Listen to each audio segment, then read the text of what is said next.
علی عبادہ الذین اصطفیٰ اما بعد فاعوذ باللہ من الشیطان الرجیم بسم اللہ الرحمن الرحیم۔ معزز محترم محتشم سامعین حضرات، 2 فروری بروز بدھ 2022 بعد نماز فجر کا یہ درس حدیث مصطفیٰ صلی اللہ علیہ وآلہ وسلم کا عنوان ہے یتیموں کی مدد کریں۔ اور یتیم کسے کہتے ہیں؟ 2 مسئلے بیان کروں گا، حدیث سماعت فرما لیں۔ عن سہل بن سعد رضی اللہ تعالی عنہ قال قال رسول اللہ صلی اللہ علیہ وآلہ وسلم انا وکافل الیتیم فی الجنت ھکذا۔ حضرت سہل بن سعد رضی اللہ تعالیٰ عنہ بیان کرتے ہیں کہ تاجدار مدینہ سرور قلب و سینہ صلی اللہ علیہ وآلہ وسلم نے ارشاد فرمایا کہ میں اور یتیم کی کفالت کرنے والا، کفالت کا کیا مطلب؟ دینی، دنیاوی، تعلیمی، تربیتی کسی طرح کی مدد فراہم کرنے والا۔ تو یہ ہو گیا، آپ نے فرمایا انا وکافل الیتیمی، میں اور یتیم کی مدد کرنے والا، فی الجنت ھکذا، یہ جنت میں ایسے ہوں گے۔ یہ کہہ کے نا آپ نے یہ دیکھیے، وَأَشَارَ بِالسَّبَابَةِ وَالْوُسْطَى وَفَرَّجَ بَيْنَهُمَا شَيْئًا، آپ صلی اللہ علیہ وسلم نے اپنی شہادت والی انگلی اور یہ بیچ والی انگلی کے درمیان ذرا فاصلہ کرتے ہوئے ارشاد فرمایا جس طرح یہ انگلیاں ساتھ ساتھ ہیں، اسی طرح جنت میں یتیم کی مدد کرنے والا میرے ساتھ ہوگا۔ جب نبی کریم رؤوف الرحیم پڑھیے صلی اللہ علیہ وآلہ وسلم، میرے گلے میں بڑی رکاوٹ ہے، وہ رات کا نزلہ شزلہ ہو گیا ہے، آپ تھوڑے سے تکڑے رہے انشاءاللہ۔ آپ صلی اللہ علیہ وسلم جس وقت اعلان نبوت فرمایا تو اس وقت 3 افراد جو تھے وہ ظلم و ستم کی چکی میں پس رہے تھے۔ نمبر 1 غلام، بولیے قیدی اور غلام۔ نمبر 2 خواتین، بالخصوص بیوہ اور متعلقہ عورت، یہ ظلم کی چکی میں پس رہی تھی۔ نمبر 3 یتیم۔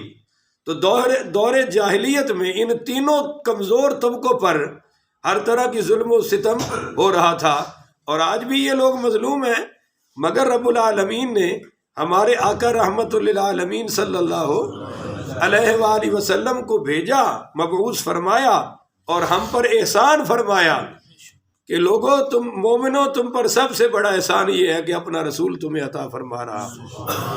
تو آپ نے پھر ان تینوں طبقوں کی مدد فرمائی، غلاموں کو بھی آپ نے بلند فرمایا، اور عورت کا تو اتنا رتبہ بلند فرمایا کہ ایک بیوہ خاتون کو ام المومنین بنا دیا۔ ان کی اماں جی خدیجہ الکبریٰ کی عمر کتنی تھی جی؟ 40 سال، اور سرکار کی 25 سال۔ کہہ دو سبحان اللہ، یہ پہلا رشتہ تھا جی۔ اور غلاموں کے ساتھ آپ نے فرمایا جو غلام کو آزاد کرے گا، غلام کے ایک ایک عضو کے بدلے، جسم کے ایک ایک حصے کے بدلے، اللہ آزاد کرنے والے کے جسم کو جہنم سے آزادی عطا فرما دے گا۔ جس کا باپ بچپن میں فوت ہو جائے اسے کہتے ہیں یتیم، بولیے اسے کیا کہتے ہیں؟ یتیم۔ اور جس کے ماں باپ دونوں فوت ہو جائیں اسے یتیم الطرفین کہتے ہیں، اور عربی میں جس کی بچپن میں ماں فوت ہو جائے اسے کہتے ہیں لتیم۔ کیا کہتے ہیں جی؟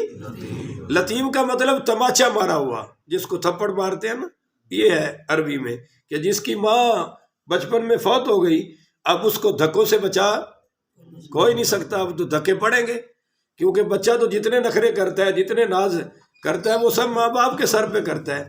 اچھا، مزے کی بات یہ ہے کہ اللہ تعالیٰ نے جس نبی کریم رؤوف الرحیم پڑھیے صلی اللہ علیہ وآلہ وسلم کو یتیموں کا سہارا بنانا تھا، ان کو بھی یتیم فرمایا، بلکہ در یتیم فرما دیے۔ ابھی آپ دنیا میں تشریف نہیں لائے تھے ظاہراً کہ آپ کے والد صاحب دنیا سے پردہ فرما گئے، اور جب عمر 6 سال کی تھی تو اماں جی بھی دنیا سے پردہ فرما گئی۔ تو اس حالت میں آپ اٹھے کہ اللہ تعالیٰ نے پھر پوری کائنات کے صرف یتیموں مسکینوں کا نہیں، ہر طبقے کا سہارا اللہ نے مصطفیٰ کو بنایا ہے۔ اللہ اکبر کبیرہ۔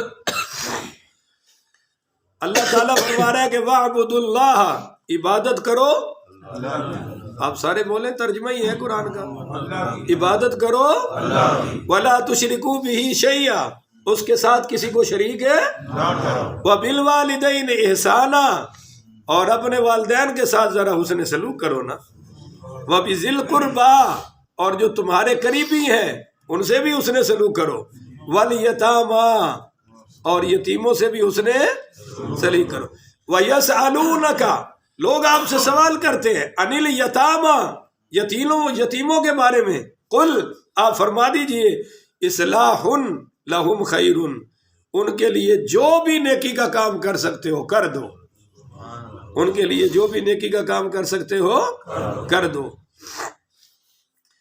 ایک حدیث سنیے بڑی کمال کی، کہو سبحان اللہ۔ یہ مشکات المصابیح باب الشفقۃ والرحمہ میں آ رہی ہے، حضرت ابو ہریرہ راوی ہے، کہتے ہیں کہ نبی کریم رؤوف الرحیم صلی اللہ علیہ وآلہ وسلم نے فرمایا کہ خیر بیت فی المسلمین بیت فیہ یتیم یحسن الیہ، کہ مسلمانوں کے گھروں میں سے سب سے بہترین اعلیٰ گھر وہ ہے جس میں کسی یتیم کے ساتھ اچھا سلوک کیا جا رہا ہے، یتیم کی مدد کی جا رہی ہو۔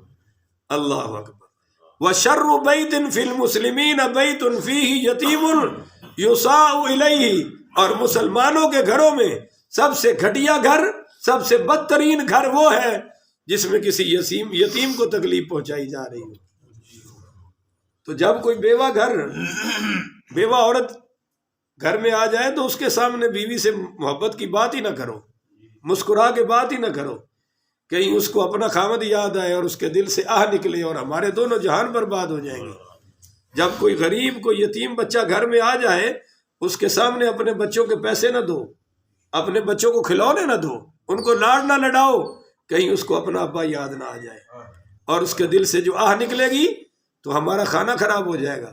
قرآن میں اللہ تعالیٰ سورہ بلد میں فرما رہا ہے کہ فَكُّ رَقَبَةٍ، کسی کی گردن چھڑا دینا، بولو کسی کی، کوئی غریب ہے جھوٹے مقدمے میں پھنس گیا، رہائی کرا دو، کیونکہ جو قید میں ہے اس کی بھی گردن پھنسی ہوئی ہے، اور اس سے مراد ہے کہ اگر کوئی مقروض ہو گیا ہے تو جو قرضے میں ہے اس کی گردن بھی، تو فَكُّ رَقَبَةٍ، ان کی گردنیں چھڑا دو، نمبر 2، او اطعام فی یوم ذی مسغبہ، اور کسی فاقہ زدہ کو بھوک کے دن، غریبی کے دن کھانا کھلا دو، اور یتیماً ذا مقربہ او مسکیناً ذا متربہ، اور فرمایا کسی رشتہ دار یا یتیم کے ساتھ حسن سلوک سے پیش آنا، خاک نشین مسکین اس کو کہتے ہیں جو کوشش تو کرے، کمائے تو صحیح مگر پوری پھر بھی کہ خرچے زیادہ ہیں اور کمائی، تو اللہ فرما رہا ہے ان کی بھی مدد کر دو، یہ بہت بڑے عظیم کام ہے۔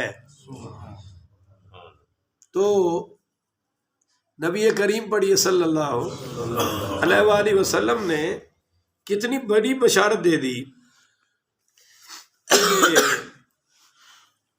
جنت میں وہ میرا ساتھی ہوگا جو یتیموں کی مدد کرے گا۔ وہ عورت جو حسن و جمال والی ہے، جوانی والی ہے، اور اپنے بچوں کی خاطر دوسری شادی، اس کو بھی حضور نے جنت میں بشارت عطا فرمائی ہے، جنت کی بشارت عطا فرمائی ہے۔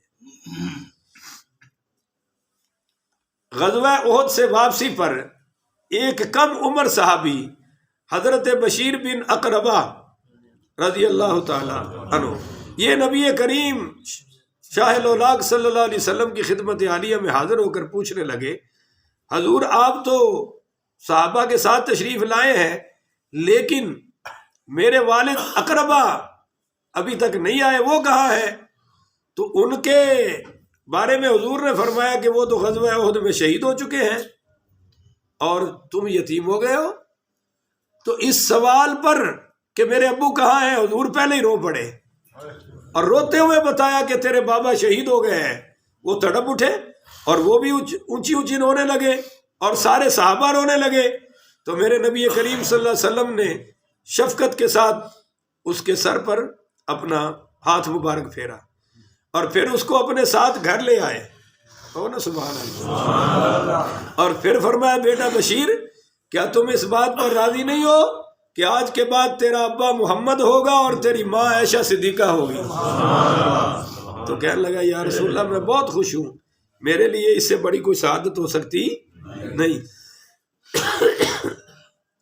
اس لیے خواجہ الطاف حسین حالی مرحوم نے کہا تھا کہ وہ نبیوں میں رحمت لقب پانے والا، کہو نا سبحان اللہ، مراد غریبوں کی بر لانے والا، مصیبت میں غیروں کے کام آنے والا، وہ اپنے پرائے کا غم کھانے والا، وہ فقیروں کا ملجا ضعیفوں کا مالا، وہ فقیروں کا ملجا ضعیفوں کا ماوا، یتیموں کا والی غلاموں کا مولا. کہو نا سبحان اللہ. اور کسی شاعر نے یوں بھی کہا کہ محمد گم گشتہ قوموں کے ہادی، محمد گم گشتہ قوموں کے ہادی، وہ یعنی جتنی گمراہ قومیں آئی ہیں ہدایت صرف در مصطفیٰ سے ملے گی. تو سورۃ الدار میں اللہ فرما رہا ہے وَيُطْعِمُونَ الطَّعَامَ عَلَىٰ حُبِّهِ مِسْكِينًا وَيَتِيمًا وَأَسِيرًا، کہ وہ اللہ کی خاطر مسکینوں، یتیموں اور قیدیوں کو کھانا کھلاتے ہیں. اللہ اکبر کبیرہ.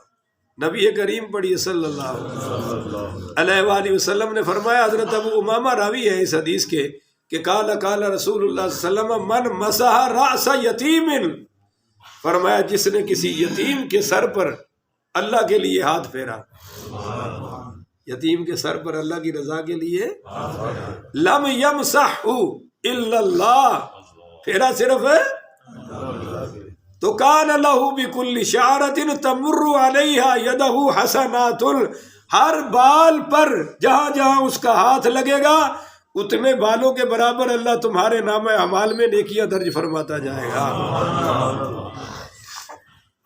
ایک شخص نبی کریم صلی اللہ علیہ وآلہ وسلم کی خدمت عالیہ میں حاضر ہوئے اور کہنے لگے یا رسول اللہ میرا دل تھوڑا سا سخت ہے کہ مجھے رونا وونا نہیں آتا.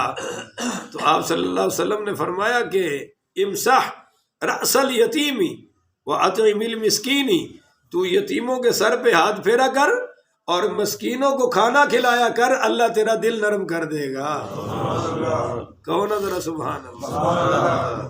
اچھا برے لوگوں کا اللہ نے ذکر فرمایا ہے سورۃ الماعون میں کہ ارأیت الذی یکذب بالدین، کیا آپ نے دیکھا ہے اس کو جو جزا سزا کے دن کو جھٹلاتا ہے، فذلک الذی یدعو الیتیم، اور یتیموں کو دھکے مارتا ہے، ان کو ان کے حق سے محروم رکھتا ہے. سورۃ النساء میں فرمایا کہ جو یتیموں کا مال کھا رہا ہے وہ اپنے پیٹ میں جہنم کی آگ کے انگارے بھر رہا ہے. اور سورۃ الفجر میں فرمایا کہ کلا بل لا تکرمون الیتیم، ہرگز ایسا نہیں ہے بلکہ تم کسی یتیم کی عزت نہیں کرتے، تمہارا گناہ یہ ہے کہ تم یتیموں کی عزت نہیں کرتے.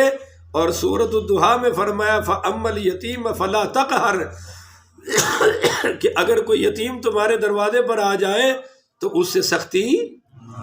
اب آخری مسئلہ یہ ہے کہ یتیم کہتے کس کو ہے، یہ بڑا مسئلہ ہے. تو یاد رکھیے نبی کریم پڑھیے صلی اللہ علیہ وآلہ وسلم نے فرمایا لا یتما بعد احتلام، کہ جس کو احتلام آ گیا وہ یتیم نہیں ہے. بولو وہ یتیم ہے نہیں. اور ہم نے یہاں ماشاءاللہ 30 سال کے 20 سال کے یتیم پال رکھے ہیں اور وہ کو کام ہی نہیں کر دے. بھلے والے انہوں نے یہ نہیں مدد کر دینے کہ وہ کوئی کام ہے، بس انہوں پوچھو نا تو کی ہے تو کہنا جی میں یتیم ہوں. یعنی اب یتیم بھی کوئی بہت بڑا منصب بن گیا ہے یا بہت بڑی آفیسری بن گئی ہے. تو جو بالغ ہو گیا ہے بولیے وہ قرآن اور حدیث اور اسلام کی روح سے یتیم ہے. اگر اس طرح سب کو یتیم کرنا ہے تو ہم سارے یتیم بیٹھے ہوئے ہیں. ہم میں سے پھر کوئی بھی یتیمی سے بچ سکتا؟ چھیڑ کے دیکھ لو، اگر کسی کا ابا ہے تو ابے کا ابا تو بالکل نہیں ہے، تو سارا معاشرہ ہی یتیم ہو جائے گا نا. لہذا جو بالغ ہو گیا اس پر یتیمی کے احکام لاگو وہ برائے مہربانی کو کام کرے. ہاں جزوی مدد اس کی جا سکتی ہے مگر یتیموں والے احکام بولیے اس پر لاگو. میرے پاس ایک خاتون بزرگ تشریف لائی. میں گجرانوالہ میں خطیب تھا شہر میں، تو وہ زاروں قطار رو رہی تھی. میں نے ان سے پوچھا اماں جی کیا ہے، خیر ہے؟ کہنے لگی قاری صاحب میں جوانی میں بیوہ ہو گئی تھی، میری 4 بچیاں تھیں، 2 بچے تھے. لوگوں نے میری اتنی مدد کی، اب میری بچیاں جوان ہو گئی ہیں تو وہ مجھے سیدھے منہ بلاتی نہیں ہیں، وہ بدتمیزی کرتی ہیں، اپنی منمانیاں کرتی ہیں. اور میں کوئی بات کرتی ہوں تو وہ مجھ سے یوں بدتمیزی کرتی ہیں جیسے میں ان کی بہت بڑی دشمن ہوں. تو میں نے کہا خالہ جی وہ ایسا کیوں کرتی ہیں؟ وہ کہتی پتر میں کھوائے ہی انا ہے، میں انا میں لوکاں نے دیتا ہے تے میں انا انہاں نوں کسے شاید ہی کمی نہیں آن دیتی. شاید امیروں کے گھر کی بچیاں بھی اتنا خرچہ نہ کرتی ہوں جتنا میں نے ان کو کرایا ہے، کیونکہ وہ امیر تو اپنی کما کے لاتا ہے، مجھے تو سارا شہر دینے والا تھا، مجھے کوئی کمی. اور دوسرا اس نے خود کہا کہ میں نے جرم یہ کیا کہ میں خود اتنی امیر ہو گئی کہ مجھ پر زکوٰۃ فرض ہو گئی اور میں نے آج تک زکوٰۃ دی نہیں. تو میں نے کہا جی میں دعا کروں گا اللہ ان کو عقل دے، ہدایت دے. تو کہنے لگی دعا تو کرے پر آپ مجھ پر یہ حساب لگا کے بتائیں مجھے. وہ بڑی رو رہی تھی بیچاری، یقین کریں، کہہ رہی تھی میں نے اب سوچا ہے کہ میں ان سے تو مجھے وفا نہیں ملی، میں ہی اللہ سے وفا کر لوں. اتنے پیسے ہیں میرے پاس، اب آپ بتائیں کہ زکوٰۃ کتنی بنتی ہے، کیونکہ میں اللہ والی لائن تو سیدھی کروں نا. اس اولاد کی خاطر میں نے زکوٰۃ نہیں دی اور آج یہ سانپ اور سپنیاں بن کے میرے سامنے آ چکی ہے. میری قبر میں انہوں نے مجھے پڑھ کے تو فاتحہ بھی نہیں بخشی نہیں، جو زندگی میں میرا یہ حال کر رہی ہیں. تو میں نے کہا جی آپ کی 2 لاکھ روپیہ زکوٰۃ بنتی ہے. جو اس نے اماؤنٹ مجھے بتائی اس کا میں نے حساب کر کے بتایا. تو وہ گھر گئی اور اس نے مجھے لا کر 2 لاکھ روپیہ دیا. کہنے لگی آپ جہاں جن مدارس میں ضرورت ہے وہاں خرچ کر دے، میری طرف سے ادا ہو گئی. میں نے پھر ایک بہت بڑے مولانا صاحب سے رابطہ کیا، انہوں نے مجھے کہا فلاں فلاں جگہ پہ دے دو. الحمدللہ میں نے دے دی. تو یتیموں اور بیوگان پر بھی زکوٰۃ فرض ہو جاتی ہے. بولو زکوٰۃ فرض ہو جاتی ہے نصاب دے نصاب، اور یہ صاحب نصاب بن جاتے ہیں. مگر وہ ایک عادت ہوتی ہے کہ چونکہ جی میں بچ جاندے نے. یہ جو جھگی والے نو کی کہندے ہو تسی؟ اسی پکھی واس کہنے ہیں انہاں نوں، تسی بھی یہی کہندے ہو؟ چلو ٹھیک ہو گیا. انہاں دی شادیاں تے ویکھیا کرو جنہیں تللے اللے اے کردے نے، کوئی عام بندہ کر سکتا تو کی ہوندا ہے؟ ساری عمر جوڑیا ہوندا ہے، نہ انہوں نے بجلی دا بل نہ گیس دی فکر، کھلے خرچے، اور انہوں نے بچے بیمار بھی نہیں ہوندے. ساڈے نوں تے ماشاءاللہ اندروں ہائی نیک نہ پوا کے سکول بھیجو تے شام نوں لمبے پے ہونے نے، اور ان کے بچے بارشوں میں بھی بیمار ہے. یا تو بیماری نے ان سے صلح کر رکھی ہے یا بیماری ویسے ہی ڈرتی ہے. تو پیسہ ان لوگوں کے پاس بہت ہوتا ہے. اللہ سورہ بقرہ کے آخری 2 رکوع میں فرما رہا ہے کہ ڈھونڈو ان کو جو واقعی ضرورت مند ہے پر کسی سے سوال ہے. یہ غنی پر فرض ہے کہ ان کو ڈھونڈے اور ان کی مدد کرے. اللہ یہ چاہتا ہے. اللہ سے دعا ہے اللہ مجھے اور آپ کو عمل کی توفیق عطا فرمائے. آخر ودعوانا ان الحمدللہ رب العالمین.